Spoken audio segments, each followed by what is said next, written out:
Pasimulan natin ang ating pagdiriwang sa ngalan ng Ama at ng Anak at ng Espiritu Santo. Amen. Sumainyo ang Panginoon. At sumaiyo rin. Mga kapatid, amin natin ang ating mga kasalanan upang tayo maging marapat gumanap sa banal na pagdiriwang. Inaamin ko sa makapangyarihang Diyos at sa inyo mga kapatid, na lubha akong nagkasala sa isip, sa salita, sa gawa, at sa aking pagkukulang. Kaya isinasamo ko sa mahal na Birheng Maria, sa lahat ng mga anghel at mga banal, at sa inyo mga kapatid, na ako ipanalangin sa Panginoong ating Diyos. Kaawaan tayo na makapangyarihang Diyos, patawarin tayo sa ating mga kasalanan, at patnubayan tayo sa buhay na walang hanggan. Amen.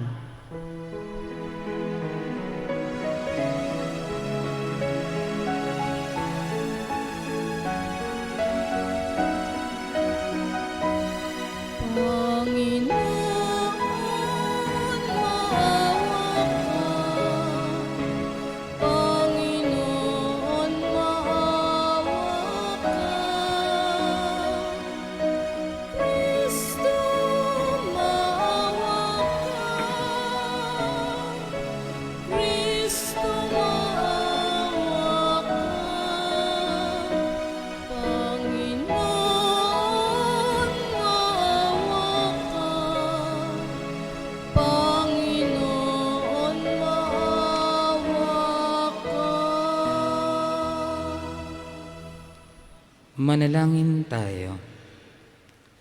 Isama natin sa ating mga panalangin ang mga nagdiriwang ng kanilang kaarawan. Ganon din naman ang personal na intensyon ni Maran at Justin Andalis para sa maagang kalinga ni Maria Aurora Tiniana at para sa kapayapaan ng kaluluwa ni Joshua Andalis. Ama naming makapangyarihan, sa iyong mga isinilang sa tubig at Espiritu Santo, ang pinto ng langit ay binuksan mo. Dagdagan mo pa ang buhay na iyong bigay sa amin, upang sa mga dinalisay mo, sa pagkamasuwayin, ay hindi mahadlangang kamtin ang iyong paggiliw. Sa pamamagitan ng Jesucristo, kasama ng Espiritu Santo, magpa sa walang hanggan. Amen. Ang lahat po ay magsiupo.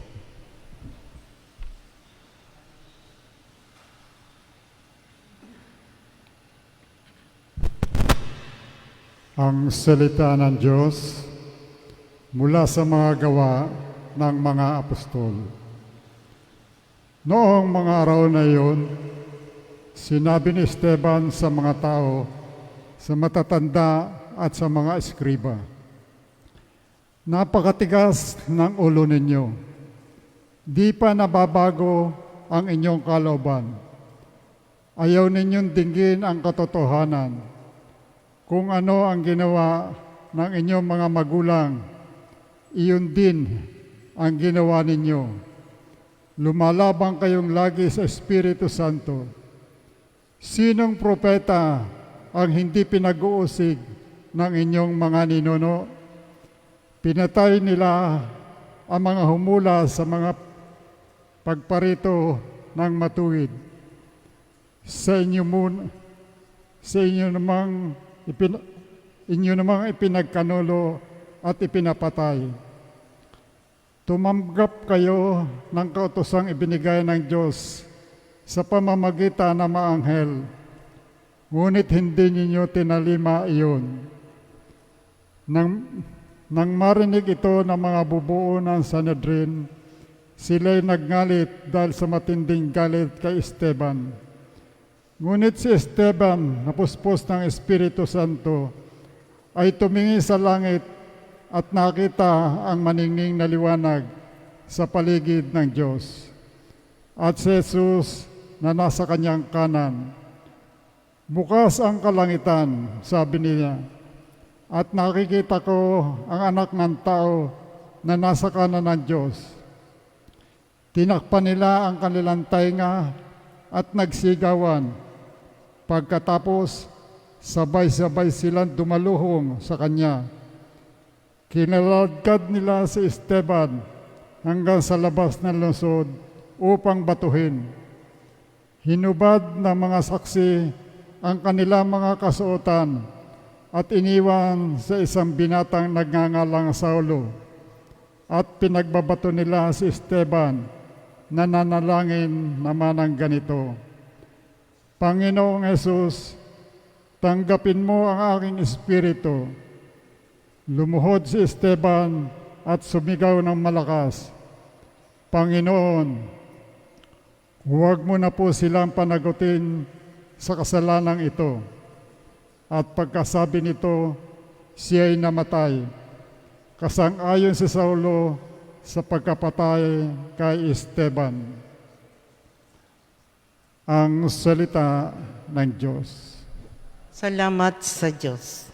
Poon sa mga kamay mo, habilin ko ang buhay ko. Poon sa mga kamay mo, habilin ko ang buhay ko. Tanging kublihan ko, ako ay ingatan, tagapagtanggol ko't aking kaligtasan, tagapagtanggol ko at aking kanlungan. Ayon sa sabi mo, ako'y patnubayan. Poon sa mga kamay mo, habilin ko ang buhay ko. Sa mga kamay mo, habilin ko'y buhay ko, tagapagligtas kong tapat at totoo. Ikaw poon, aking pinanaligan, nagbubunyi ako at magsasayang tunay sa iyong pag-ibig na walang katapusan. Poon sa mga kamay mo, habilin ko ang buhay ko. Itong iyong lingkod, sana ay lingapin. Ingatan mo ako at iyong pagpalain. Iligtas mo ko at iyong sagipin. Tanda ng pag-ibig na di nagmamaliw. Iyong kinalinga at iningatan mo laban sa adika ng masamang tao. Poon sa mga kamay mo, habilin ko ang buhay ko. Ang lahat po ay magsitayo.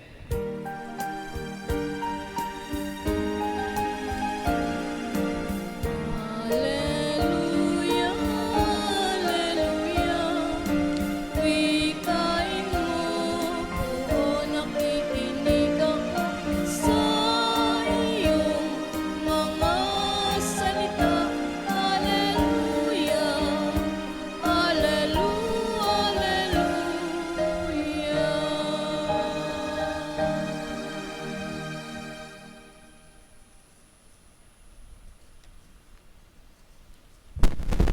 Sumainyo ang Panginoon. At sumayo rin. Ang mabuting balita ng Panginoon ayon kay San Juan. Papuri sa iyo, Panginoon. Noong panahong iyon, sinabi ng mga tao kay Jesus, Ano pong kababalaghan ang maipakikita ninyo upang manalig kami sa inyo? Ano po ang gagawin ninyo? Tanong nila. Ang aming mga magulang ay kumain ng mana sa ilang ayon sa nasusulat. Sila ay binigyan niya ng pagkain mula sa langit, dugtong pa nila. Sumagot si Jesus, Dapat ninyong malamang hindi si Moises ang nagbigay sa inyo ng pagkain mula sa langit, kundi ang aking Ama. Siya ang nagbibigay sa inyo ng tunay na pagkain mula sa langit. Sapagkat ang pagkain bigay ng Diyos ay yaong bumaba mula sa langit at nagbibigay buhay sa sanlibutan. Ginoo, wika nila, bigyan po ninyo kaming lagi ng pagkain iyon. Ako ang pagkain nagbibigay buhay, sabi ni Jesus. Ang lumalapit sa akin ay hindi na magugutom, at ang nananalig sa akin ay hindi na mauuhaw kailanman. Mga kapatid, ang mabuting balita ng Panginoon. Pinupuri ka namin, Panginoong Heso Kristo. Ang lahat po ay magsiupo. Magandang umaga sa inyong lahat. Magandang umaga din po. Ano-ano ba ang mga bagay na ating kinagugutom at kinauuhaw? Kadalasan, tayo nauuhaw at nagugutom doon sa mga bagay na ating nakikita sa ating kapitbahay. Kung ano ang meron na nakikita natin sa bawat sulok ng bahay ng ating kapitbahay, ay gusto rin nating makuha at mailagay sa ating mga bahay. Kung nakikita natin ang ating kapwa, ang ating kapitbahay, ay mayroong malaking telebisyon, tayo man ay maghahangad din ng mas malaking telebisyon. Kung nakita natin sa tarangkahan ng ating kapitbahay na meron silang tricycle, hinahangad natin na hindi lang tricycle ang gusto nating meron sa ating tarangkahan ng bahay. Bagkos gusto pa natin pampasadang jeep.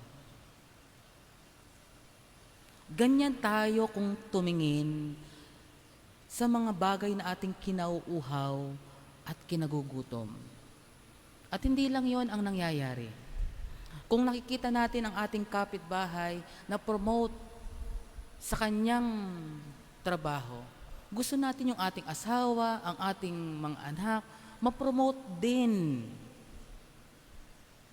para masigit sila, masigit na kilanlin ang ating pamilya kaysa dun sa kapitbahay natin.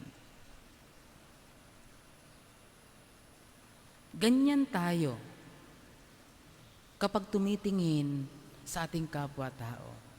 Parang may paligsahan na nangyayari, pero wala naman. Kaya I'm inviting you to become aware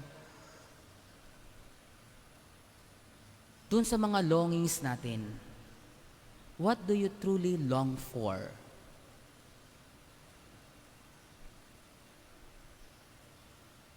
Sapagkat ang katanungang iyon ay may kaugnayan sa Ebanghelyong ating pinakinggan. Sa Ebanghelyong binasa, nakita natin yung mga taong naghahangad na makakita ng kababalaghan mula sa ating Panginoong Hesukristo. At ang tanong nila, anong tanda ang maibibigay ninyo para makita namin? Ang sinabi lang ng ating Panginoon, ako yung tanda na bumaba mula sa langit. Ako yung isinugo ng Diyos Ama para sa inyo. Ako ang tinapay ng buhay na magbibigay sa inyo ng kabusugan. Ang sino mang tumanggap ng salita ng Diyos ay hindi na magugutom pa. Pero alam ninyo, kahit anong ganda ng paliwanag ng ating Panginoon, hindi ito tinanggap ng mga tao. Sapagkat iba yung kanilang tinitingnan. Ang gusto nila, ang dapat masunod.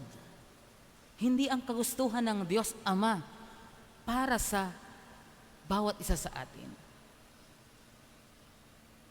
At ano ang kagustuhan ng mga tao na nakapaligid sa ating Panginoon? Kaya sila naghahanap ng tanda mula sa langit para ma-amuse, para ma-entertain sila na mayroong ganong katulad ni Kristo nagpapakita ng kababalaghan.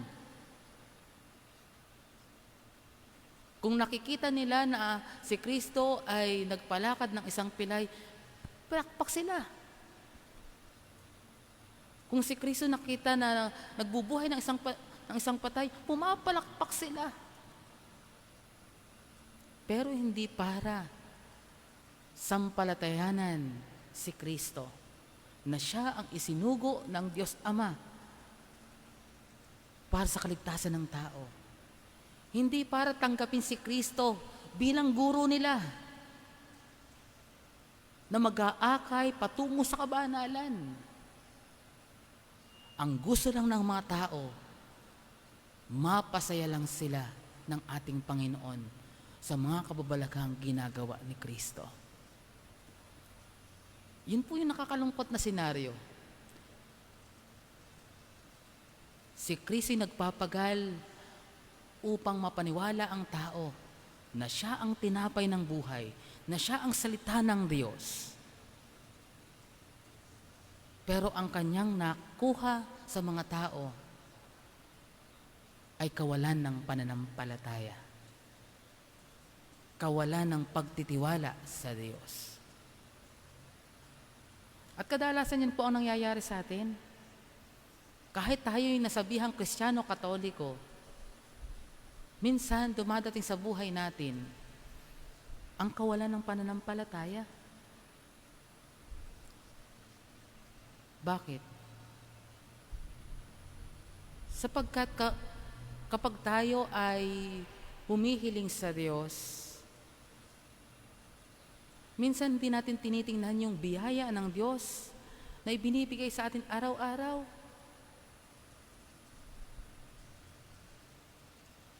Kadalasan o araw-araw ibinibigay sa atin ang biyaya ng buhay. Pero anong hinihiling natin? Ang malaking bahay.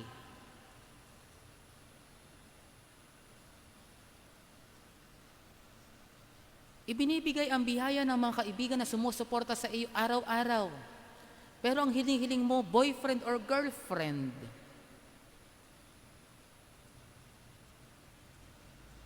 Ang hinihingi natin, malaking sweldo.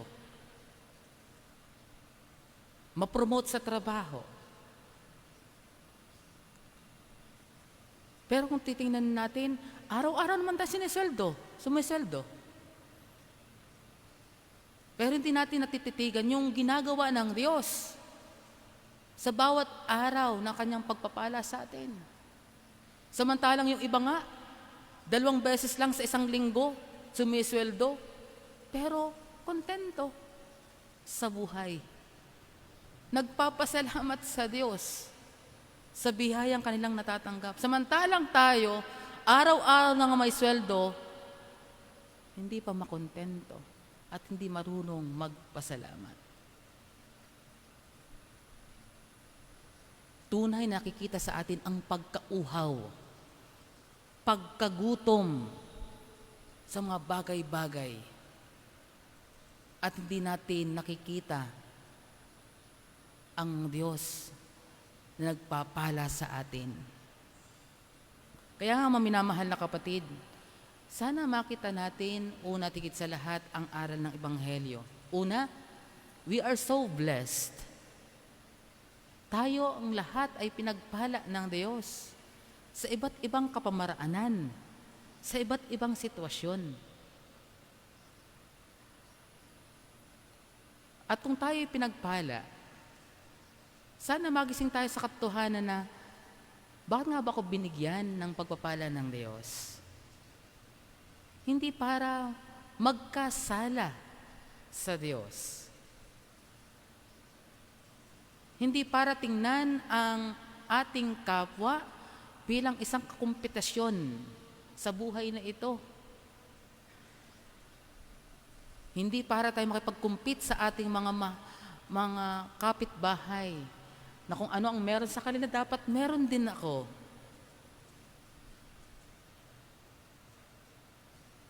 Ang buhay na ito na narito sa ating panahon ay magising tayo sa isang katotohanan na tayo pinagpala.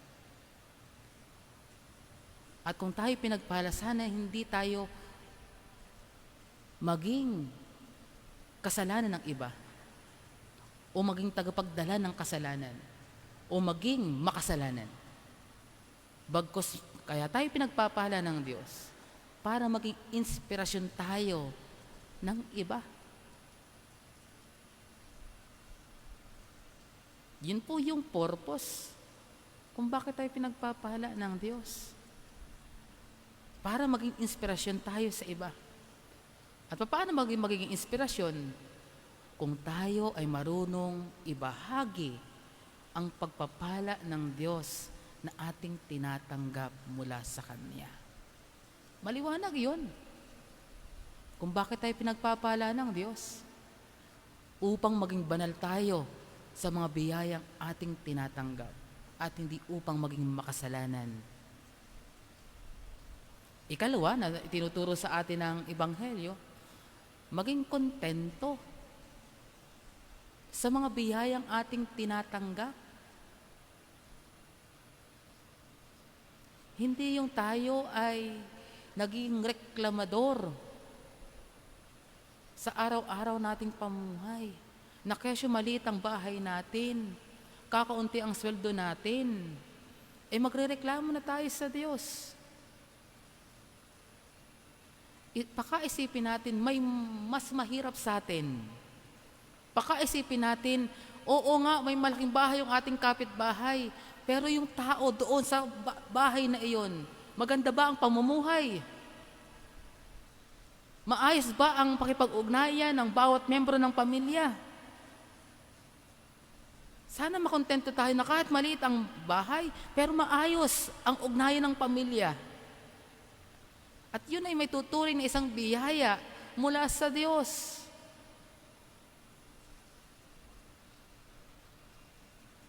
Kaya kung atin pong titingnan, kung tayo ay pinagpapala ng Diyos, makontento.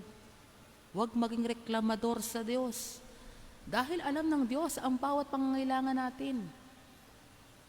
Ang dapat lang nating makita, tanggapin sa ating sarili na tayo ay maging kontento sa tinatanggap nating biyaya mula sa Diyos. Hindi lang pala tayo para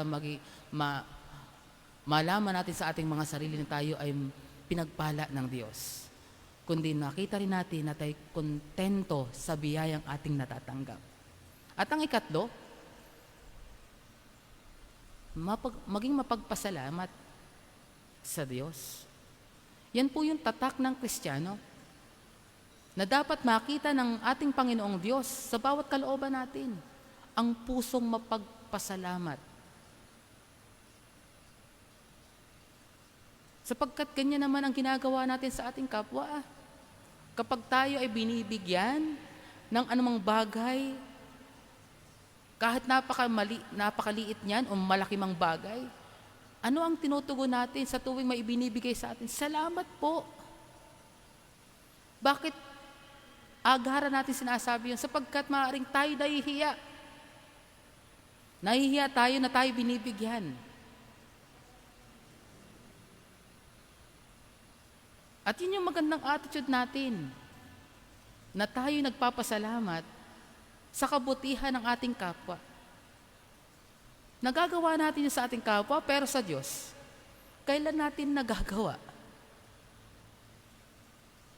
Kapag nakikita lang natin tayo hirap na, kapag dumarating na yung mga pagsubok sa buhay, doon pa lang tayo nare-realize natin, kinakailangan ko palang magpasalamat sa Diyos sa dami ng biyayang aking natatanggap sa gitna ng mga pagsubok na ito. Pero yung araw-araw na ibinibigay sa atin ng Diyos, ang biyaya ng buhay, ang biyaya ng mga kaibigan, ang biyaya ng pamilya, ang biyaya ng kalusugan, kailan natin yon ipinagpapasalamat? Minsan, dumating na ang isang araw, hindi man lang natin makuhang magpasalamat sa Diyos. Tinulugan na natin ang Diyos at isang araw na naman ang dumating. Pero, hindi natin nakuhang magpasalamat. Kaya nga minamahal na kapatid, tunay na ang nangyayari sa atin, uhaw at gutom pa rin kinabukasan. Dahil hindi natin nakikita ang mga ginagawang kabutihan ng Diyos sa atin. Hindi natin nakikita na tayo pinagpapala ng Diyos araw-araw. Hindi natin nakikita na tayo ay dapat maging kontento sa biyayang binibigay ng Diyos sa bawat isa sa atin.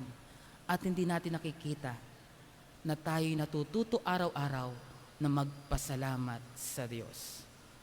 Kaya nga mga minamahal na kapatid, sana makintal sa ating kaisipan kung bakit ibinibigay ang Ebanghelyo sa araw na ito ay para maibsan ang ating pagkagutom at pagkauhaw. Tunay na ang magbibigay lang sa atin ng kabusugan, walang iba kundi ang Diyos. Na sana makita natin sa ating mga sarili, tayo ay pinagpala. Tayo ay kontento sa mga binibigay sa atin ng Diyos. Na tayo ay marunong magpasalamat sa Diyos araw-araw. Pagpalain kayo ng Poong May Kapal. Tayo po'y dadako na sa pag-aalay.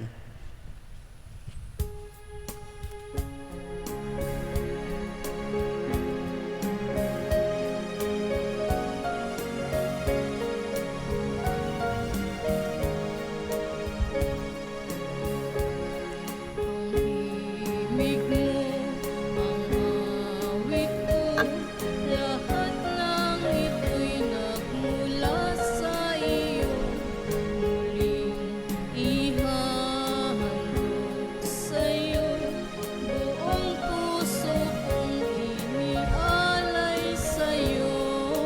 O Diyos, o Panginoon, lahat ay biyayang aming inampun, aming Kapuri ka, Diyos, sa lumikha sa sanlibutan sa kakayahan. mula sa lupa at Ito'y para lamang sa'yo, kalwalhatian.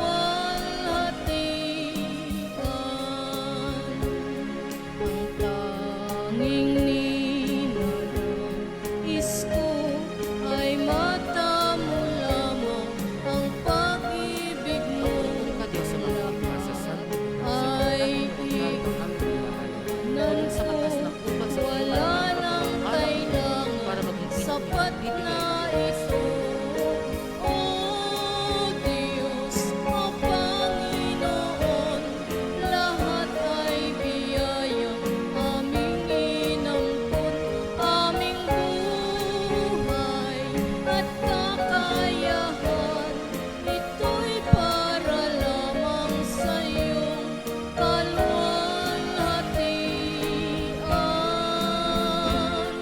Ito'y para lamang sa iyong kalwalhatian.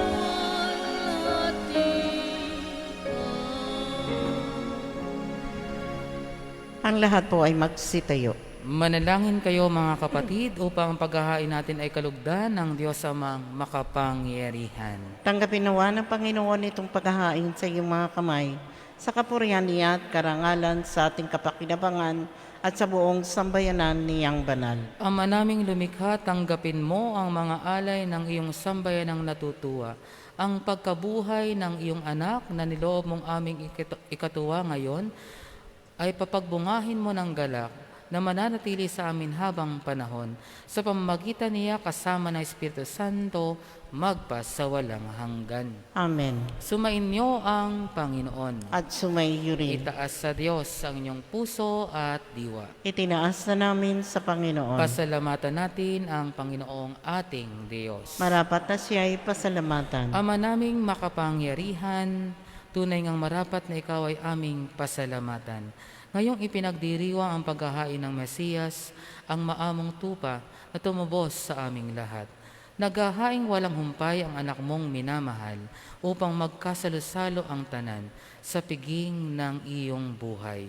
Hindi na mamamatay ang inihain sa krus. Ang sa krus, ipinako ay buhay lagi bilang handog. Kaya kaisa ng mga anghel, nagsisiawit ng papuri sa iyo ng walang humpay sa kalangitan. Kami ay nagbubunyi sa iyong kadakilaan.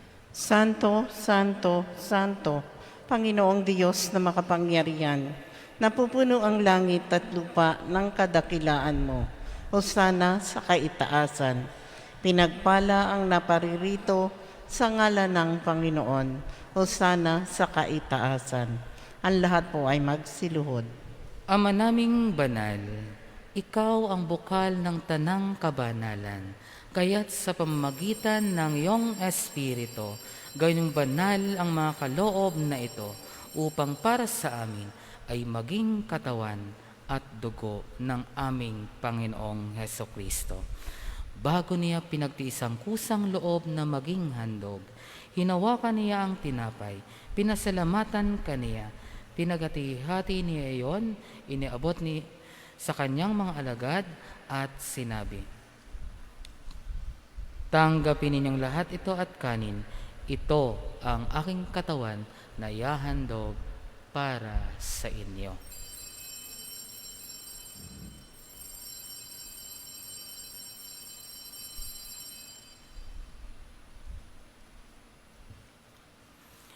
Gayon din naman nung matapos ang hapunan, hinawakan niya ang kalis.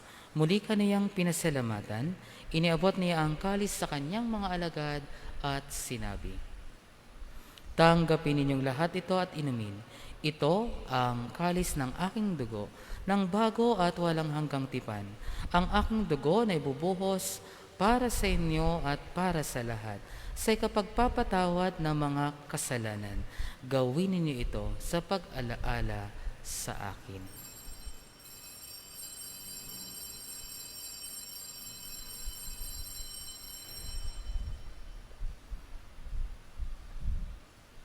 Ipagmuni natin, ipahayag nating lahat ang misteryo ng pananampalataya. Si Kristo'y namatay, si Kristo'y nabuhay, si Kristo'y babalik sa wakas ng panahon. Ama, ginagawa namin ngayon ang pag-alala sa pagkamatay at muling pagkabuhay ng iyong anak.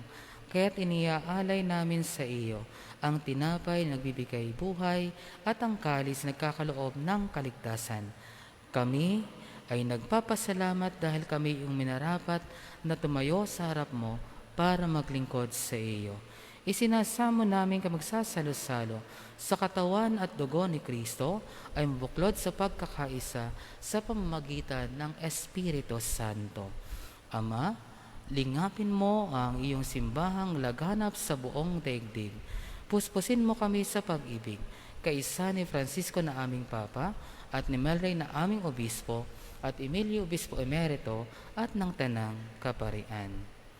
Alalahanin mo rin ang mga kapatid naming nahimlay nang may pag-asang sila'y muling mabubuhay. Gayon din ang lahat ng mga pumanaw. Kaawaan mo sila at patuloyin sa iyong kaliwanagan. Kaawaan mo at pagindapatin kaming lahat na makasalo sa iyong buhay na walang wakas.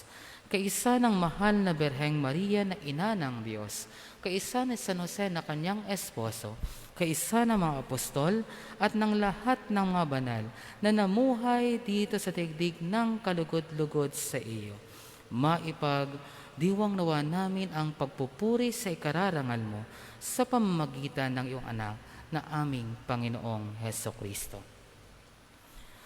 Sa pamamagitan ni Kristo, kasama niya at sa Kanya, ang lahat ng parangal at papuri ay sa iyo, Diyos samang makapangyarihan, kasama ng Espiritu Santo, magpa sa walang hanggan. Amen.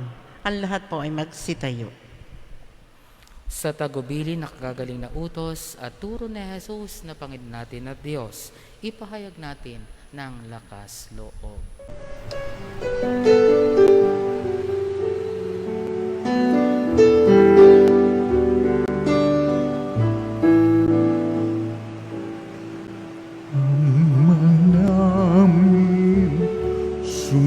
Sumasalang ka, sambahin ang ngalan mo, mapasamin ang kaharian mo, sundin ang loob mo dito sa lupa para nang sa langit. Bigyan mo po kami ngayon ng aming kakanin sa araw-araw at patawarin mo kami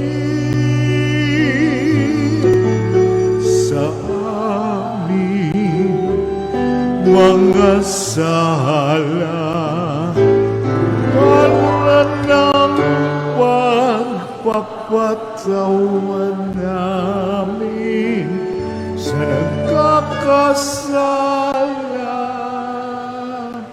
sa amin. At huwag mo kaming ipagdulot sa tukso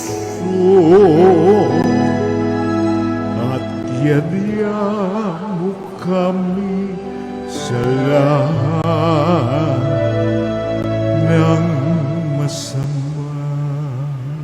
Hinihiling namin kami adya sa lahat ng masama, pagkalooban ng kapayapaan araw-araw, iligtas sa kasalanan at ilayo sa lahat ng kapahamakan, samantalang aming pinananabikan ang dakilang araw ng pagpapahayag ng tagapagligtas namin sa Heso Kristo.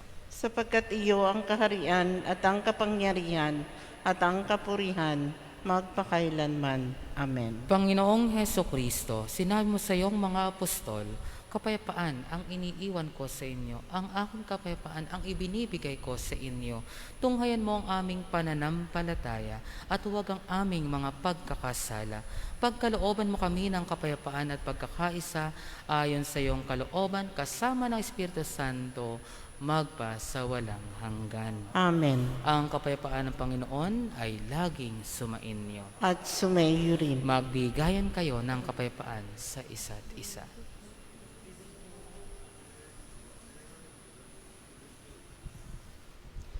Kordero ng Diyos na nag-aalis ng mga kasalanan ng sanlibutan, maawa ka sa amin. Kordero ng Diyos na nag-aalis ng mga kasalanan ng sanlibutan, maawa ka sa amin. Kordero ng Diyos na nag-aalis ng mga kasalanan ng sanlibutan, ipagkaloob mo sa amin ang kapayapaan. Ang lahat po ay magsiluhod.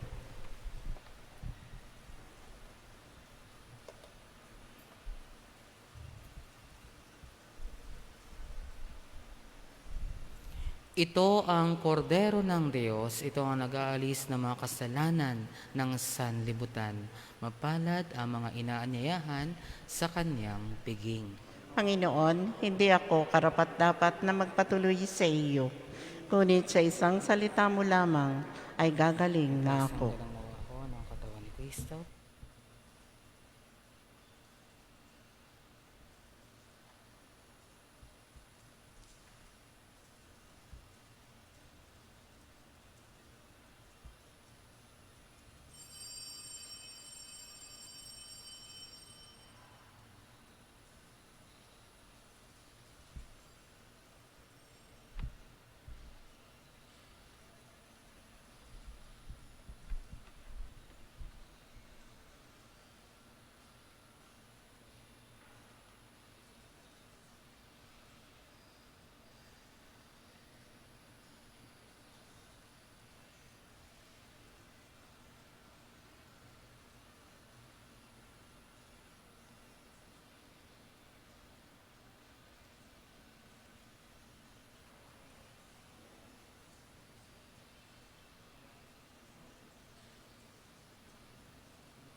Magsitayo na po ang lahat. Manalangin tayo. Ama naming mapagmahal, tunghayan mo at lingapin ang iyong sambayanan na minarapat mong makinabang sa piging na pang magpakailanman. Ipagkaloob mong kami malulhating makarating sa pagkabuhay na magtatampok sa amin sa iyong piling. Sa pamamagitan ni Jesucristo, kasama ng Espiritu Santo, magpa sa walang hanggan. Amen. Inaanyayahan po dito sa unahan ang mga nagdiriwang ng kanilang kaarawan, anibersaryo ng kanilang kasal, yung pong pupunta sa ibang bansa at kukuha ng pagsusulit para po sa panalangin at pagbabasbas. At isusunod na rin po ang pagbabasbas ng mga religious articles. Manalangin tayo. Ama naming mapagmahal, sa iyo nagmumula ang lahat ng mabuting bagay, hinihiling naming basbasan mo ang aming mga kapatid na nagdiriwang ng kanilang kaarawan, anibersaryo ng kasal, nakatakdang mag-ibang bansa sa ilalim sa pagsusulit.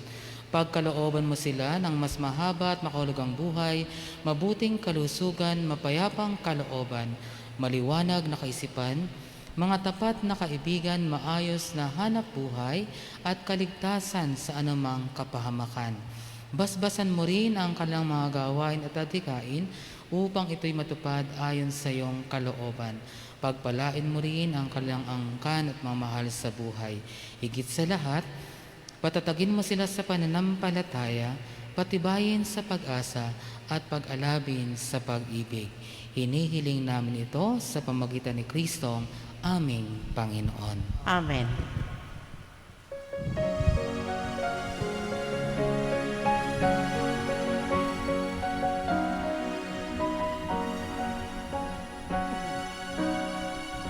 Palakpakan po natin ang mga nagdiriwang ng kanilang kaarawan.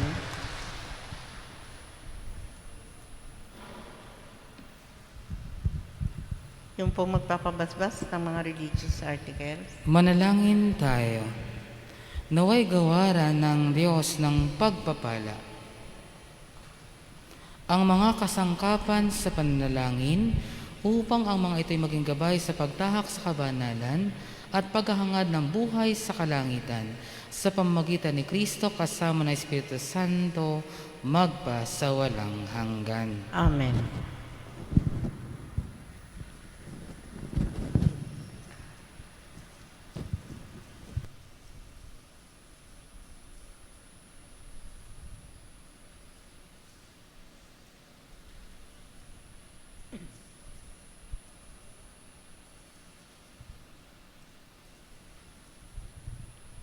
Magsitayo na po ang lahat.